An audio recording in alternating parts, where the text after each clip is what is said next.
जय मसीह की। प्रभु यीशु मसीह के पवित्र और अनमोल नाम में आप सभी का हार्दिक स्वागत है। यदि आप चाहते हैं कि परमेश्वर का वचन और प्रार्थना और आत्मिक आशीष आपके जीवन में भरपूरी के साथ आए तो हमारे चैनल को लाइक करें, शेयर करें, सब्सक्राइब करें और कमेंट करें और प्रेयर रिक्वेस्ट जरूर भेजें ताकि हम आपके लिए प्रार्थना कर सकें, आपके परिवार के लिए प्रार्थना कर सकें, आपके बच्चों के लिए प्रार्थना कर सकें और आपके जीवन के हर एक जरूरतों के लिए प्रार्थना कर सकें।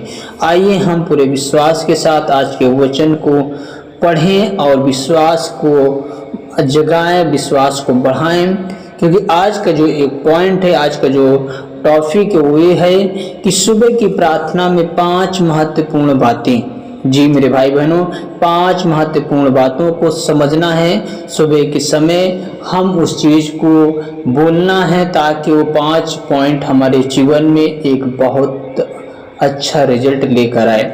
आइए हम चलते हैं पहले पॉइंट की ओर। पहला पॉइंट है परमेश्वर का धन्यवाद करें। परमेश्वर का धन्यवाद करें और दिन की शुरुआत धन्यवाद के साथ करें। हर नई सुबह परमेश्वर का उपहार है मेरे भाई बहनों। हर एक सुबह परमेश्वर का दिया हुआ उपहार है जो आज नहीं हमें कल मिलता है। सुबह के अनुसार जो सुबह होती है उसमें मिलता है। हम इस वचन को पढ़ सकते हैं। भजन संहिता 107 के एक वचन में लिखा है, यहोवा का धन्यवाद करो क्योंकि वह भला है, उसकी करुणा सदा की है। आमीन।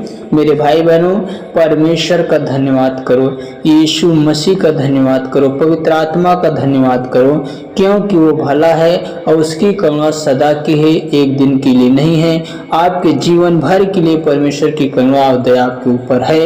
यदि आप परमेश्वर के वचन पर विश्वास करते रहेंगे, विश्वास में बने रहेंगे।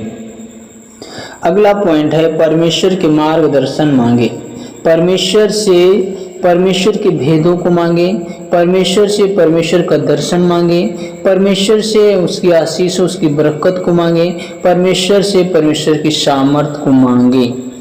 अपने पूरे दिन को प्रभु के हाथ में सौंपे और उनसे सही मार्ग दिखाने के लिए भी प्रार्थना करें कि परमेश्वर पिता मुझे नया मार्ग दिखा।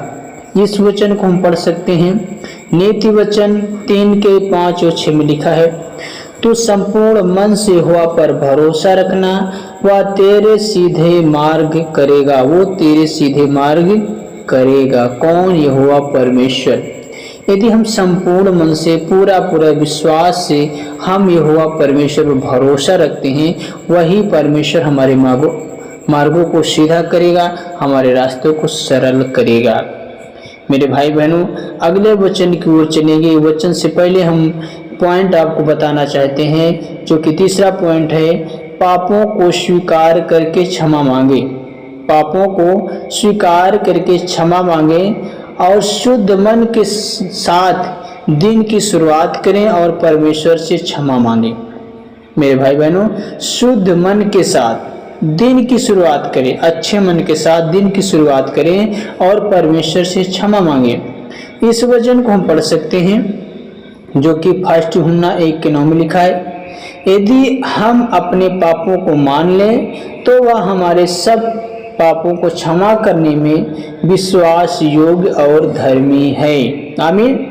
मेरे भाई बहनों, यदि आप परमेश्वर के वचन के जैसे कि ये वचन प्रभु का हमें बताता है, यदि हम अपने पापों को मान लें तो हमारे वह पापों को क्षमा करने और विश्वास योग्य धर्मी है।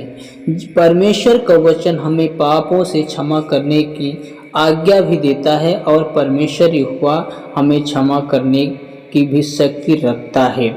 जैसे कि हम अगले पॉइंट की ओर चलेंगे जो कि चौथा पॉइंट है, सुरक्षा और सामर्थ्य के लिए प्रार्थना करें। प्रभु से प्रार्थना करें कि वह हमारे पूरे दिन आपकी रक्षा करे और हर एक कार्य के लिए सामर्थ्य दे।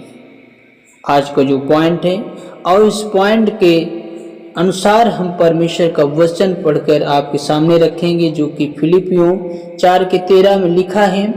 पौलुस कहता है, मैं मसीह के द्वारा जो मुझे सामर्थ्य देता है मैं सब कुछ कर सकता हूँ।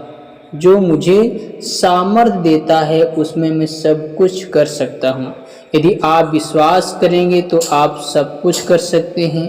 रोग, बीमारियां, अशुद्ध आत्मा, गंदी आत्माओं को दूर कर सकते हैं। जब आप विश्वास करते हैं तो आपकी सुरक्षा परमेश्वर करता है। जब आप विश्वास करते हैं तो परमेश्वर आपको सामर्थ्य देता है।